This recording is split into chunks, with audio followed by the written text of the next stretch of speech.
Okay, this is Fitchhorn working in the Mac Lab on September 24th. I'm trying to open up Photoshop. You can see it's bouncing up and down. I clicked it actually about 15 seconds ago and then hit record to show how slow this is. So if I were teaching photography right now, this would be my students waiting for me to open photography, or them when they come into the lab and after computers have been shut down by the previous student, when they come in to open up Photoshop for themselves. This is how much time it's going to take for them to open up Photoshop in this version of the Mac Lab.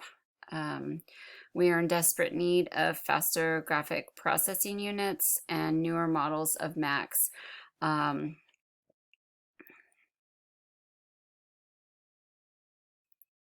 so this is a student waiting to start a project that Fitchhorn's teaching up on the whiteboard, let's say theoretically, when they get in the classroom. So we're now at a minute. Photoshop still isn't open yet.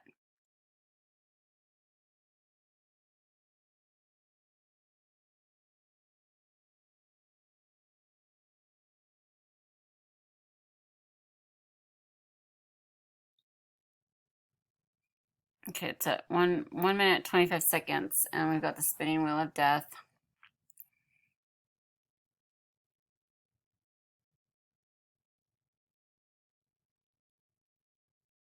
One minute 35 seconds.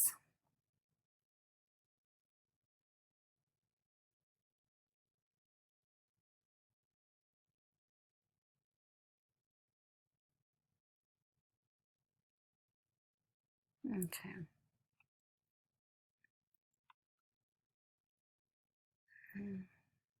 And the file's almost open. You can see, there we go. So at about 2 minutes, the file's ready to work on. And that, no, there we go. I moved the mouse, God forbid, to start working on a file. So that's where we're at for opening up a file. We're at about a 2 minute lag time.